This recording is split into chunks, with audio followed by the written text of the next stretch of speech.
At least நிறைய பேருக்கு வேலை வாய்ப்பு கிடைக்கிற மாதிரி தொழில் வளர்த்தியாவது பெருக்கலாம், அதையாவது செஞ்சாங்களா? ஆனா ஒவ்வொரு டைமும் வெளிநாட்டுக்கு டூர் போயிட்டு வர்றப்பெல்லாம் அத்தனை கோடி முதலீடு, இத்தனை கோடி முதலீடு சிஎம் அவர்கள் சிரிச்சுக்கிட்டே சொல்லுவாரு. சிஎம் சார், மனசை தொட்டு சொல்லுங்க, வெளிநாட்டு முதலீடா இல்ல வெளிநாட்டுல முதலீடா? ஒட்டுமொத்த தமிழ்நாட்டுக்கும் முதலீடா இல்ல உங்க குடும்பத்தோட முதலீடு வெளிநாட்டுக்கு போகுதா? வேளாங்கண்ணி, நாகூர், கோடியக்கரைன்னு இங்க இருக்கிற டூரிஸ்ட் பிளேஸ் எல்லாம் கொஞ்சம் நல்லா டெவலப் பண்ணலாம். பண்ண என்ன குறைஞ்சா போயிடுவீங்க? வேதாரண்யம் பகுதியில் உப்பு ஏற்றுமதி செய்யறதுக்கு வசதியை செஞ்சு கொடுக்கலாம், செஞ்சாங்களா? நாகூர் ஆண்டவர் அரசு மருத்துவமனையில பிரசவம் பார்க்கிற டாக்டரே இல்லையா? நாகப்பட்டினம் புது பஸ் ஸ்டாண்டையாவது சுத்தமா சுகாதாரமா வச்சுக்கிறாங்களா? நாகப்பட்டினம் ரயில்வே ஸ்டேஷன் வேலைகளை சீக்கிரமா முடிச்சு வைக்கலாம், அதையாவது செஞ்சாங்களா? இங்க ஏற்கனவே இருந்த ஸ்டீல் ரோலிங் மில்லையும் ரயில் பெட்டி தயாரிக்கிற தொழிற்சாலை மூடிட்டாங்க. அத மறுபடியும் திறந்தா நிறைய பேருக்கு வேலை வாய்ப்புகள் கிடைக்கும். ஏன் அதை பத்தி யோசிக்கல? மேலக்கோட்டை வாசல் NH மேம்பாலம் கட்டி 50 வருஷம் ஆச்சு, அது சரியா மேம்படுத்தலாம், அதை செஞ்சாங்களா?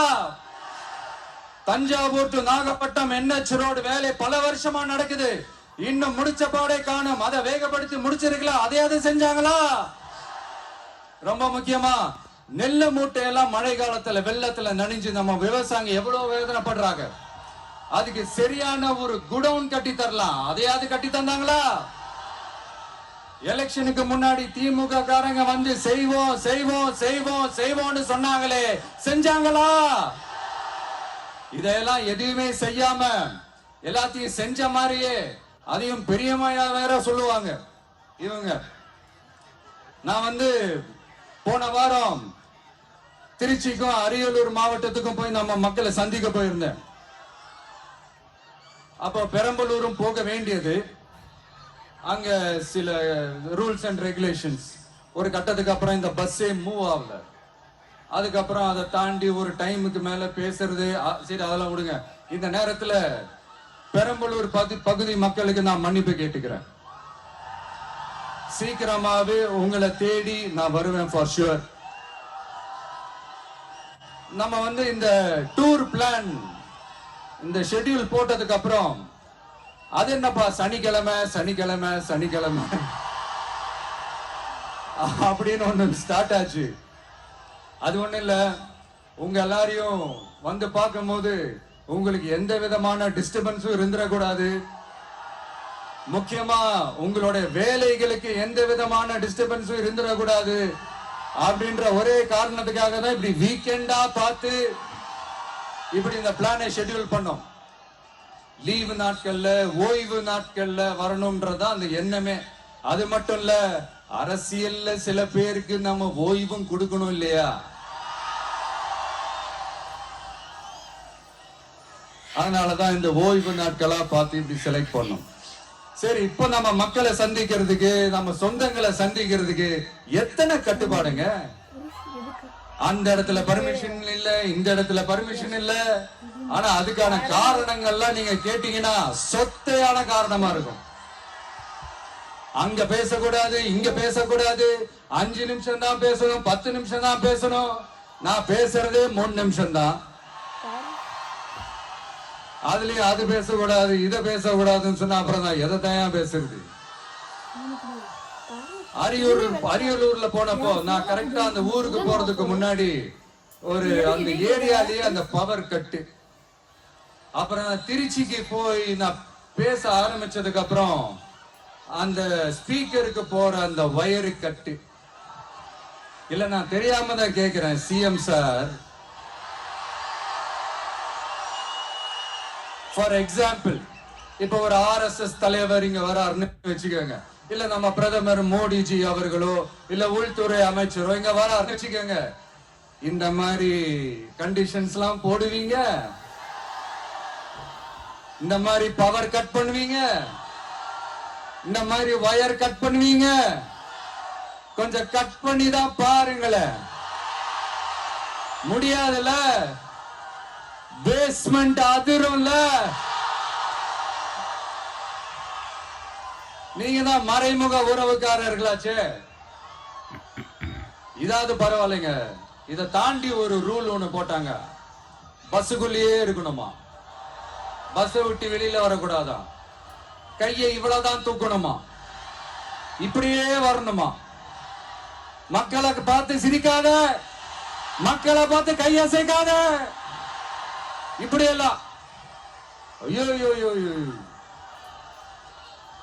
நானும் என்னவோ ஏதோ நினைச்சேங்க. செம்ம காமெடியா இருக்குங்க. I'm just enjoying like anything. நேரடியாவே கேக்குறேன், சிஎம் சார் மிரட்டி பாக்குறீங்களா? அதுக்கு இந்த விஜய் ஆள் இல்ல சார், அதுக்கு நாம ஆள் இல்ல சார். என்ன செஞ்சிருவீங்க? மேக்சிமம் கொள்கைய சும்மா பேருக்கு மட்டும் வச்சுக்கிட்டு குடும்பத்தை வச்சு கொள்ளையடிக்கிற உங்களுக்கே இவ்வளவு இருந்தா, சொந்தமா உழைச்சி சம்பாதிச்ச எனக்கு எவ்வளவு இருக்கும்?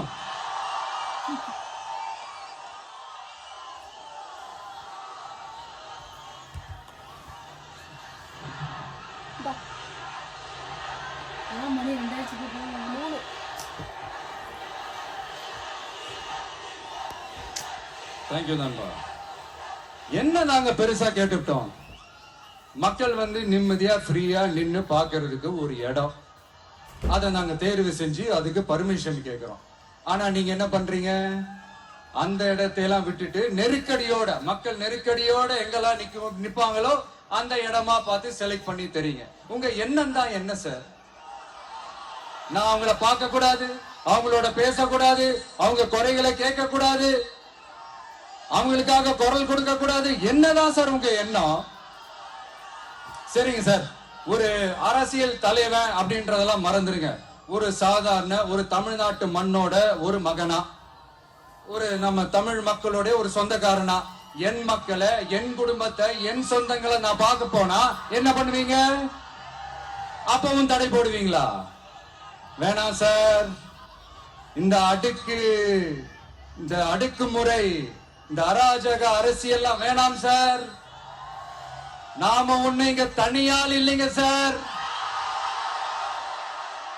மாபெரும் மக்கள் சக்தியோட பிரதிநிதிங்க சார், மாபெரும் பெண்கள் சக்தியோட சகோதரன் சார், மாபெரும் இளைஞர் இயக்கமா இருக்கிறோம் சார். மறுபடியும் சொல்றேன், 2026 ரெண்டு பேருக்கு நடுவுல தான் போட்டியே.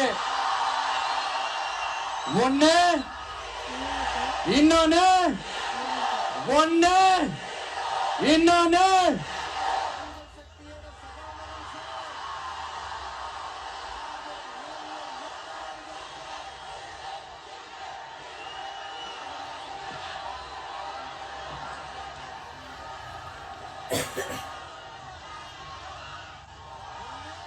இந்த பூச்சாண்டி வேலையெல்லாம் காட்டுறதை விட்டுட்டு தில்லா கெத்தா நேர்மையா எலெக்ஷனை சந்திக்க வாங்க சார். பாத்துடலாம் சார். கொள்கையை பேருக்கு மட்டும் வச்சுக்கிட்டு குடும்பத்தை வச்சு தமிழ்நாட்டை கொள்ளையடிக்கிற நீங்களா, இல்ல தமிழ்நாட்டில் இருக்கிற ஒவ்வொரு வீட்டுக்குள்ளேயும் ஒருத்தனா இருக்கிற நானா, இந்த விஜயா? பாத்துடலாம் சார். இனிமேலும் இந்த தடைகள்லாம் போட்டீங்கன்னா நான் நேரடியா மக்கள் கிட்டே பர்மிஷன் கேட்டுருவேன். மக்களே நீங்க சொல்லுங்க, நான் உங்களை பார்க்க வரக்கூடாதா? நான் உங்களோட பேசக்கூடாதா? உங்க குறைகளை நான் கேட்க கூடாதா? உங்களுக்காக நான் குரல் கொடுக்க கூடாதா? இப்படி நமக்கு தடையா போடுறாங்களே, இந்த திமுக அரசு மறுபடியும் ஆட்சிக்கு வரணுமா? உங்க நல்லதுக்காக நம்ம உங்க டிவிக்கு ஆட்சி அமையணுமா? சத்தமா சத்தமா கேட்டுச்சா மை டியர்? ஏன்பா நான் தான் அப்பவே சொன்னல, அவருக்கு ஆசையா பாசமா கூப்பிட்டா பிடிக்க மாட்டேங்குது. ஏன்பா மறுபடியும் கேட்டுச்சா சிஎம் சார்?